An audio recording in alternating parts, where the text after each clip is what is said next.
Bonjour à toutes et à tous et bienvenue sur Télé Djibouti pour suivre cette édition de la mi-journée.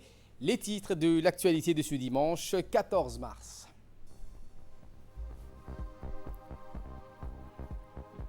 Le président de la République, accompagné de la première dame et présidente de l'UNFD, a procédé aujourd'hui à l'inauguration de l'usine de dessalement de l'eau de mer de Doralé. Et cette explosion mortelle dans la province d'Hérat en Afghanistan, c'est dans l'actualité internationale. Élément de réponse dans ce journal. Voilà pour le sommaire. Merci si vous nous rejoignez sur Télé Djibouti. Boire de l'eau de la mer, c'est maintenant possible. Une eau parfaitement buvable provenant de l'usine de dessalement de l'eau de mer.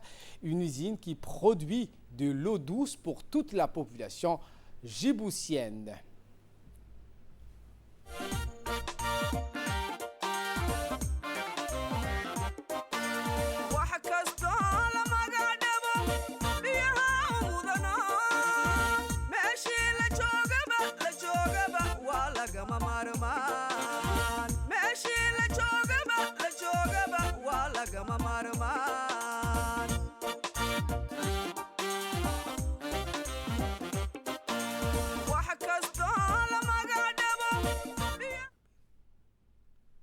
Un événement qui marque la conscience collective djiboutienne, un objectif atteint. Celui-ci s'ajoute à une série d'innovations déjà mises sur pied par le gouvernement à son plus haut niveau, le chef de l'État, dans le cadre de la diversification de la production de l'eau potable à Djibouti, notamment le programme d'adduction d'eau en provenance d'Éthiopie et la réalisation de nombreux barrages d'eau. Militant tous en faveur d'une marginalisation du phénomène de pénurie d'eau sous nos cieux. C'est dans ce cadre que le président Guelleh, accompagné de la première dame et présidente de l'UNFD, Madame Khadra Mahmoud Haïd, a coupé officiellement le ruban rouge de l'usine de dessalement de l'eau de mer de Doralé. Le chef de l'État a été accueilli à son arrivée par le Premier ministre Abdelkader Kamil Mahamad, le ministre de l'Agriculture Mohamed Ahmed Awale et le directeur général de l'Office national des eaux de l'assainissement de Djibouti, M. Mohamed Fouad Abdo, ainsi que des représentants des sociétés en charge des travaux de la construction de cette usine de dessalement de l'eau de mer de Doralé.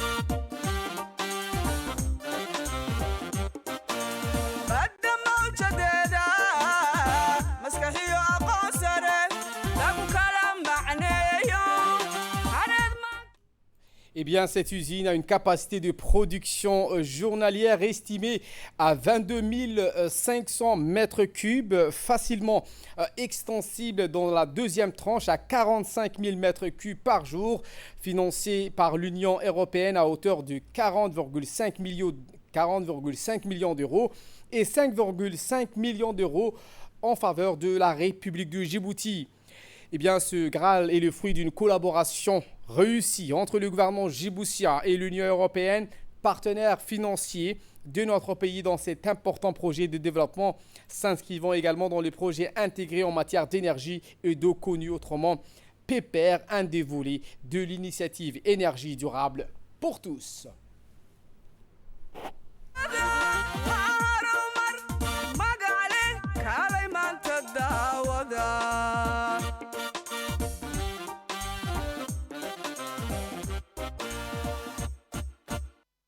Place maintenant donc aux séries des discours. En premier, le représentant du groupement Tedagwa et Eiffage, M. Didier Michel, suivi donc de l'allocution de l'ambassadeur de l'Union européenne à Djibouti, M. Aden Ouara.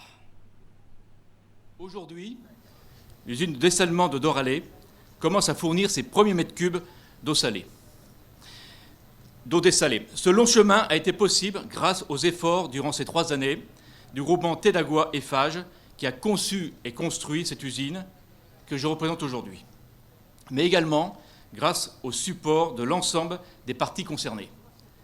Le maître d'ouvrage, avec le ministère des Finances, à travers la direction des financements extérieurs, le maître d'ouvrage délégué, le ministère de l'Agriculture, de l'Eau, de la Pêche, de l'Élevage et des Ressources halieutiques, le maître d'œuvre, l'ONEAD, le maître d'œuvre délégué, le cabinet Merlin, et bien sûr le bailleur, l'Union européenne et ses représentants, que je tiens à remercier ici très chaleureusement. J'ai le plaisir ce matin de vous dire, Monsieur le Président, que l'Europe répond présente à votre appel. Les initiales PEPER veulent dire production d'eau potable et énergie renouvelable. Il s'agit de la première usine de dessalement de ce type en Afrique subsaharienne. L'Europe en a assuré le financement, mais Djibouti également. Les travaux ont été réalisés grâce à des sociétés françaises et espagnoles sous la supervision d'un groupement de cabinets conseils français et allemands. Cette réalisation a été menée à bien avec l'appui du ministère des Finances, maître d'ouvrage, et le ministère de l'Agriculture, maître d'ouvrage délégué, et avec nos amis de l'ONEAD. Il s'agit d'un des plus importants éléments d'infrastructure construits dans le pays ces dernières années. C'est une gigantesque entreprise qui symbolise le partenariat pérenne entre l'Europe et Djibouti. Pour sa part, le directeur général de l'ONEAD, l'Office national des eaux de l'assainissement de Djibouti, M. Mohamed Fouad Abdou, s'est exprimé en ces termes dans cette journée. Réalité. La mise en route de notre usine de dessalement est désormais une réalité et les équipes s'activent déjà à effectuer les ultimes procédures de lavage et de stérilisation, ainsi que les dernières vérifications sur nos réservoirs de 5000 situés à Farhad et nos 10 km de conduite qui séparent l'usine de dessalement des réservoirs de Farhad. Nous gardons également à l'esprit l'idée originale de cette usine, la production d'eau potable par énergie renouvelable, et avons commencé à réfléchir à doter notre usine d'une centrale solaire pour alléger son coût de fonctionnement et répondre aux exigences de réduction de l'utilisation des énergies fossiles.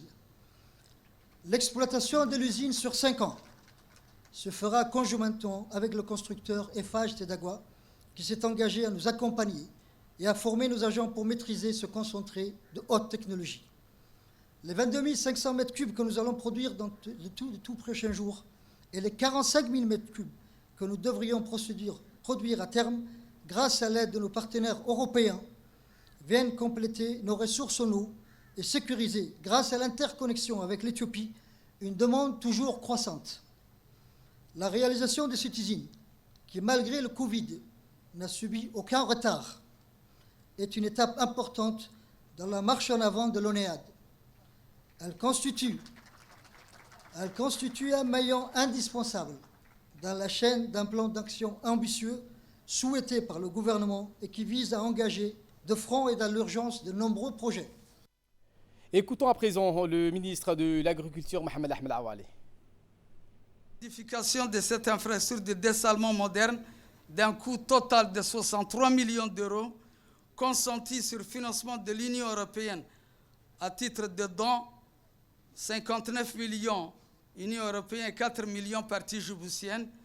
Elle s'est faite sur 3 ans par le groupement d'entreprises Eiffage et Tedagua. Eiffage, c'est la 4e au niveau mondial en matière de génie civil de traitement des eaux. Quant à Tedagua, c'est la 8e au niveau de dessalement de l'eau de mer. Les techniques de dessalement offrent plusieurs scénarios.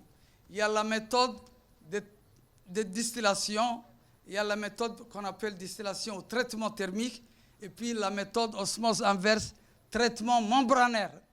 C'est cette méthode qui a été choisie par le gouvernement djiboutien parce qu'elle est plus efficace et moins chère.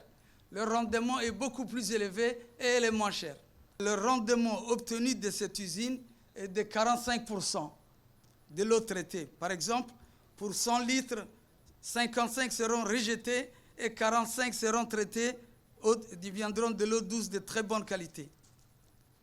L'usine de dessalement de Doralé est avant tout une partie intégrante du grand programme d'amélioration depuis 10 ans de conditions de vie des habitants de la population de Djibouti et des régions de l'intérieur. Je voudrais dire, ça s'inscrit dans le cadre d'une chaîne alimentaire de l'eau et de l'assainissement. Il y a un cycle qui commence par la production. À l'époque, il y a 10 ans, il y avait uniquement le forage d'eau souterraine. Une production, un seul cycle, le forage d'eau souterraine. Aujourd'hui, nous avons le projet de Adagala, l'interconnexion Éthiopie-Djibouti, qui marche à très faible débit. Nous faisons 25 000 m3 par jour. Et nous allons passer en phase de croisière jusqu'à concurrence de 100 000 m3 par jour. Et également le projet de dessalement que nous sommes en train d'inaugurer et qui va rentrer en phase de croisière après 3 ans. Prenons la parole en dernier. Le président de la République, Ismaël Omar Guelleh, a indiqué dans son intervention qu'en ce jour d'aujourd'hui, si remarquable pour Djibouti, j'ai une pensée particulière pour certaines zones urbaines particulièrement affectées par la pénurie d'eau, notamment durant la période estivale, a indiqué le président de la République. C'est pour mettre fin donc à cette souffrance que nous nous sommes battus et avons exploré toutes les solutions techniques possibles, a précisé le président de la République. Écoutons la première partie de l'intervention du chef de l'État.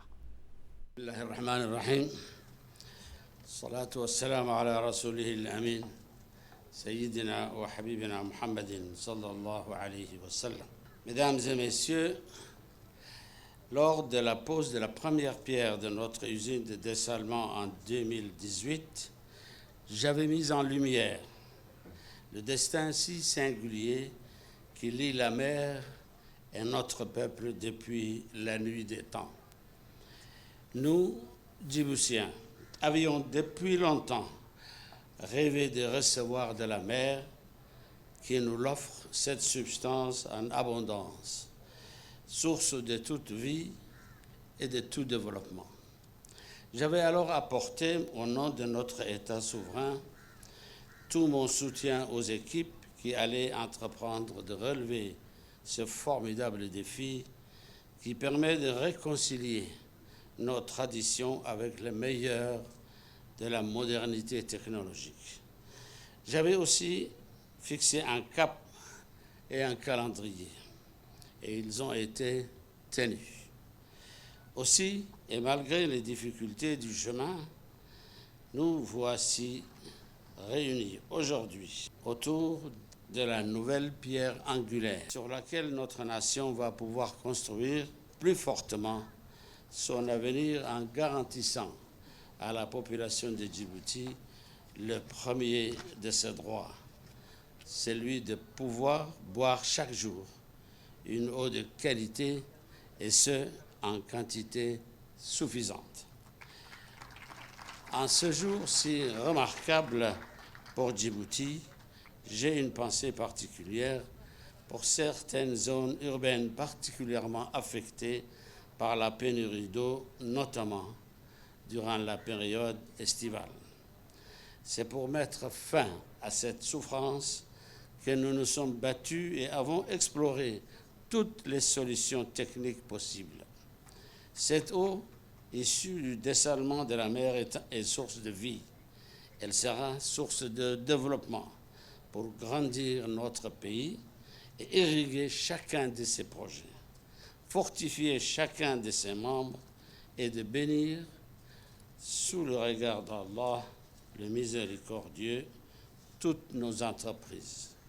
Je tiens à assurer de ma reconnaissance les institutions internationales, l'Union européenne en tête, qui ont rendu notre rêve possible, et plus particulièrement l'Union européenne qui a fait confiance à la persévérance de nos équipes, confiance qui nous permet d'espérer très bientôt une nouvelle station d'épuration à Belbela.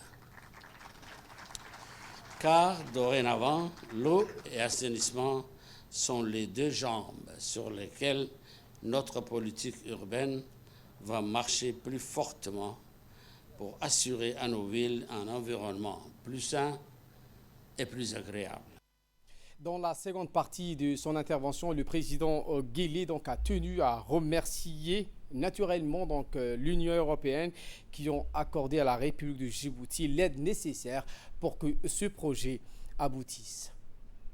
Nos remerciements vont naturellement à l'endroit de l'Union européenne qui nous a accordé l'aide nécessaire pour que ce projet aboutisse. Je tiens à dire que ce grand partenaire mérite la reconnaissance et l'amitié de tous les Djiboutiens. Je tiens également à exprimer ma fierté pour le travail incessant de nos équipes de l'ONEAD qui nous permet aujourd'hui d'inaugurer cette usine que nous avons attendue avec impatience. Les félicitations les plus chaleureuses vont également aux entreprises Eiffage et Tedagua et aux nombreuses entreprises djiboutiennes qui ont contribué à la réussite de ce magnifique chantier.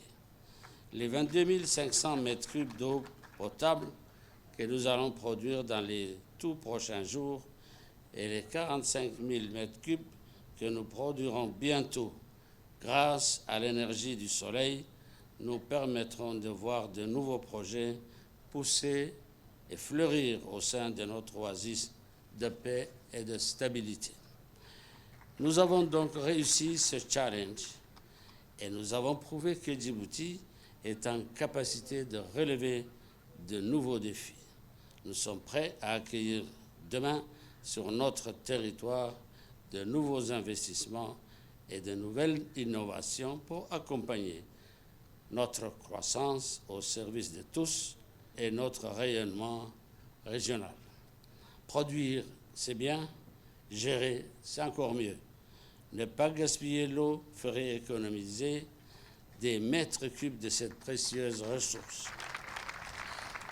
Actons, citoyens, préservons nos ressources naturelles. Je vous remercie. Autre actualité de ce 15h, sous la houlette du ministre de l'Éducation nationale et de la formation professionnelle, Moustapha Mahmoud, l'inspection d'anglais en collaboration avec l'ambassade des États-Unis à Djibouti a organisé la cérémonie de clôture de la semaine de l'anglais à Djibouti. Un événement qui a eu lieu au Palais du Peuple et a vu la participation de plusieurs personnalités, dont notamment les ministres de l'Enseignement supérieur et de la Recherche, Dr Nabil Mohamed Ahmad, et son collègue en charge de l'habitat, de l'urbanisme et de l'environnement, la représentante du PNUD à Djibouti, Mme Fatima Al-Sheikh, et une diplomate de l'ambassade américaine, des invités du MARC et des dizaines d'élèves de l'enseignement moyen. Nous reviendrons en images sur cette information dans nos prochaines éditions. À l'occasion du lancement de la semaine de la francophonie de l'année 2021, inaugurée par le ministère des Affaires musulmanes, de la Culture et des Biens Warf, Moumin Hassan Barri, avec la participation de l'ambassadeur de France à Djibouti, il a été présenté à l'Institut français de Djibouti, l'IFD, une exposition fresque murale réalisée par les élèves de l'IDAC, l'Institut djiboutien des arts et de la cinématographie, l'IDAC. En cette circonstance, le ministre des Affaires musulmanes, de la Culture et des Biens Warf, M. Barria a prononcé un discours mémorable mettant en exergue l'importance de l'art dans l'épanouissement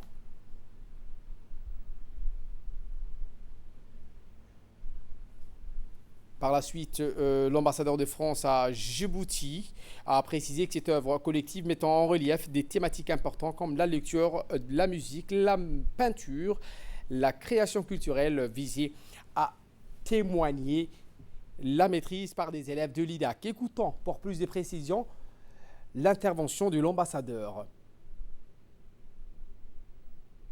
Écoutons à présent donc l'ambassadeur de France à Djibouti qui s'est exprimé en ces termes.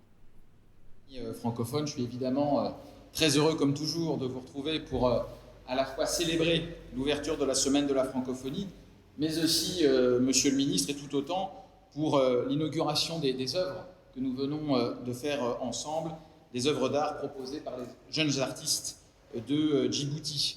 Cette fresque que nous venons de découvrir ensemble, c'est le fruit d'une très belle collaboration, Monsieur le Ministre, entre les étudiants artistes de l'IDAC, leurs enseignants, et puis un artiste venu en résidence il y a quelques semaines, vous l'aviez rencontré, Patrick Singh. Célébrant plusieurs arts, comme nous l'avons découvert, elle est le symbole du lien qui unit nos établissements culturels pour faire la promotion de la diversité, de l'échange, du dialogue. Quelle plus belle manière, je dois dire, que d'embellir la façade de l'Institut français, de promouvoir la culture djiboutienne, que ces œuvres colorées, joyeuses, vivent, qui donnent envie de vivre et qui sont une vraie manifestation de l'art djiboutien. Nous en avons parlé à plusieurs reprises, Monsieur le Ministre, ces derniers mois. La culture n'a jamais été aussi importante pour nous rassembler. Trouvons des nouveaux moyens d'échanger et construire des lendemains faits de solidarité et de partage. Le ministre des Affaires musulmanes, de la Culture et des Biens Waqf, M. Barré, s'est réjoui de l'excellente coopération culturelle existante entre les institutions existantes à Djibouti, tout en félicitant les acteurs de cet événement. Voici ses propos. C'est pour moi un réel plaisir de me retrouver parmi vous pour célébrer la semaine de la francophonie 2021 à Djibouti autour de la réalisation de plusieurs activités culturelles. Le présent événement intitulé La fresque murale réalisée par les élèves de l'IDAC auquel nous assistons en fait partie. Il reflète le résultat de la collaboration entre l'IDAC et l'IFD et traduit l'amorce d'un partenariat fructueux appelé à croître. D'un autre côté, cette œuvre murale démontre clairement les potentialités artistiques déployées par les jeunes plasticiens qui ont su présenter de manière culturelle leurs émotions et visions. L'art est un moyen d'expression, un vecteur de communication et de sensibilisation véhiculant des langues et des sens. Il contribue à l'éducation artistique de la jeunesse et concourt à une plus grande responsabilité collective et individuelle. L'art participe à l'épanouissement de l'individu et met en exergue l'esthétique de la société. Cette première initiative, pour laquelle nous félicitons les organisateurs et les acteurs, souligne considérablement la nécessité de multiplier les synergies à mettre en place au profit de nos artistes. Le temps est venu de permettre aux jeunes d'accéder aux potentialités offertes par les nouvelles technologies comme le cinéma, l'audiovisuel et autres, qui sans doute mettront en relief la créativité de nos artistes. Dans ce cadre, l'IDAC constitue un centre d'excellence dans le domaine des arts plastiques, de la musique, du théâtre et de la cinématographie. Ce nouveau domaine, porteur de créativité, de production culturelle et d'emploi, reste le fer de lance du développement culturel de Djibouti. Enfin, je tiens à renouveler mes félicitations aux jeunes artistes et mes remerciements à l'Institut français de Djibouti et l'ambassade de France à Djibouti, dont notre coopération sera davantage renforcée par la mise en place d'un accord de coopération culturelle entre nos deux pays respectifs. Et en nouvelle du monde, cette fois, je vous le disais en titre, cette explosion mortelle de voitures piégées en Afghanistan qui a fait 8 morts et plus de 50 autres blessés près d'un poste de police dans une ville à l'ouest de l'Afghanistan, dénommée Hérat. Le président afghan Ashraf Ghani a incriminé les talibans. Le Conseil de sécurité de l'ONU a condamné dans le terme le plus fort le nombre alarmant d'attaques visant délibérément des civils en Afghanistan. Dans ce cadre du processus de paix débuté l'an dernier, les talibans se sont engagés à ne plus commettre d'attaques de grande envergure dans les centres urbains. Voilà pour l'essentiel de ce 15h. Merci à vous de nous avoir suivis et très bon suivi des programmes sur Télé Djibouti.